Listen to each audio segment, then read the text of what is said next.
Now, it is interesting when certain drivers have their own backers and sponsors who put up money so that they can be a full-time racing driver. Now, of course, it's a great way of getting into Formula One, probably one of the only ways to get in nowadays, and also once you're in and established, it's a great way of shifting up to a larger, bigger team. And it's all good and well when the results are happening and there's great buzz around the driver. However, what happens when the results slip away and the mood gets a little bit more tense? Because it's fascinating to consider the kind of position that a driver is left in after their allies, friends and backers, sponsors, start to lose confidence and ultimately then don't want to write checks anymore. Case in point here is Yuki Tsunoda, who is just about to start his 5th season in Formula One, and his current trumpet blowers, which are Red Bull and Honda, are showing signs of losing confidence in him right now, with Honda admitting that there isn't really much more that they can do and that they are reaching the limit of their support, and that is pretty much the same as what Red Bull are starting to say. So the general message is that both are losing patience, and if Tsunoda can't motivate and improve himself for the 2025 season, then he is most likely going to be dropped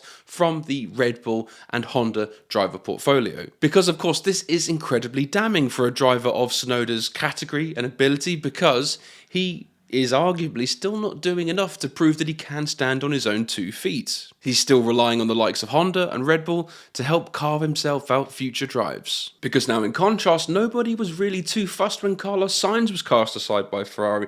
We're all certain that he would eventually turn up somewhere. Now of course Carlos Sainz obviously has this big Santander dealership and friendship, but we can all comfortably say that it was on the back of his talent and not what he was bringing to the team on a commercial level. And then when you consider the tippy top tier of drivers right now, which is probably Max Verstappen, if he was cast out by Red Bull for whatever reason, he could still be sleeping on an inflatable mattress, but he would still be in demand for every single team on the grid. But just before we go any further, let me tell you about today's sponsor, Surfshark. Now, if you're like me, you invest a lot of your time into Formula One, whether that's travelling to races, streaming Grand Prix, or catching up on all the latest news and rumours from around the paddock. But did you know your personal data could be at risk whilst doing all of that? And when you're on the move, have you ever been stuck somewhere where there's no option to watch a race due to regional restrictions? I have, and trust me, it is frustrating. The moments I've missed are crazy. But with Surfshark, you can instantly connect to a server and have instant access to all the sessions. No more missing Grand Prix or any of those historic moments. And if you're looking to travel to a Grand Prix this season, did you know that airlines and booking sites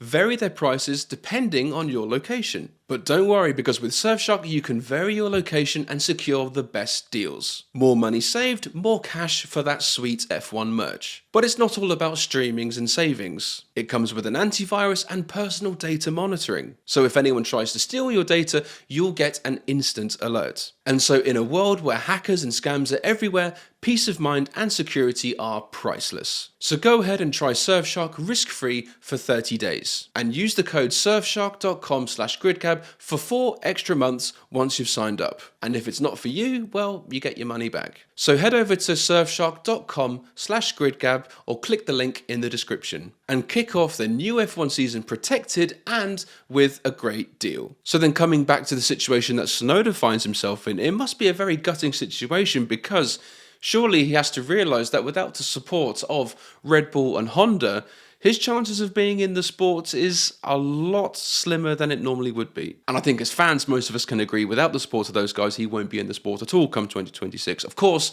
let me know in the comments if you think different. And it'll be interesting, of course, throughout the season if he's going to give interviews saying he's confident of a new drive and he's talking to X, Y, and Z, but you do wonder if in his heart of hearts, he thinks the same. But what a turn of events considering where we were this time last year at 2024 when he was partnering Daniel Ricciardo at the start of the season, outperforming this season Red Bull veteran who had been around the block.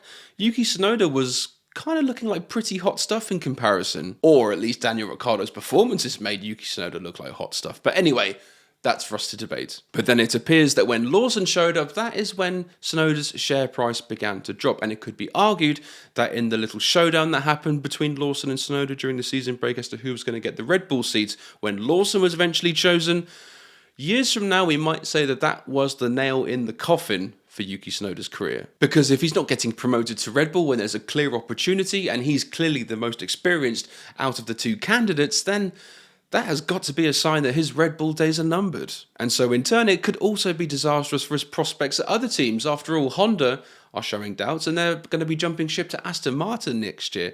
Aston Martin, who I myself included thought that Yuki Tsunoda had a decent shot with securing a seat with. And like I said, I bought into this too, but it looks like that might now be dead in the water. And so you've got to kind of wonder, is this kind of a lesson for other drivers who are doing okay, not brilliantly, not bottom, but kind of okay.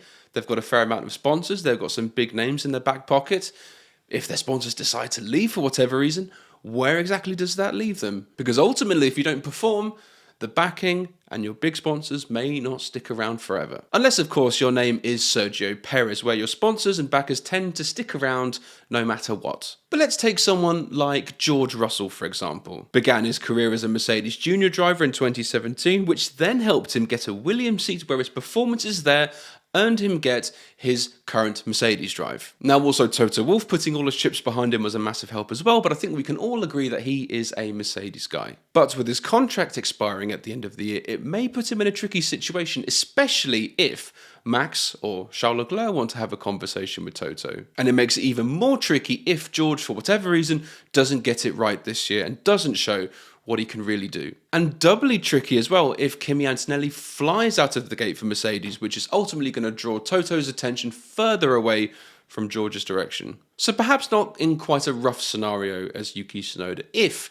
George Russell does find himself confidence being lost in him from the likes of Toto Wolff and Mercedes, etc., at least he can kind of lean on his record and his success and race wins a little bit more. He can definitely use those things as much more of a selling point than Yuki can, for example. Now, of course, I'm not saying George is going to have a bad year, it's just purely hypothetical. But moving on to the other end of the spectrum now, a driver who seems to have more or less signed his life away to a team, or so it appears, is Franco Colapinto. That much publicised signing for many millions probably, which took Colapinto away from that kind of cosy building setting at Williams into what could be a potential boiler room over at Alpine. Now, with this long-term commitment from Alpine, he also has a big personal sponsor, Mercado Libre. Some very big friends for such a young driver who is still carving his way to finding a reputation in Formula One. Now, I think under Flavio's wing, he'll actually do quite well, as will the rest of the team, and also his sponsor will help grease the wheels. But the thing is now,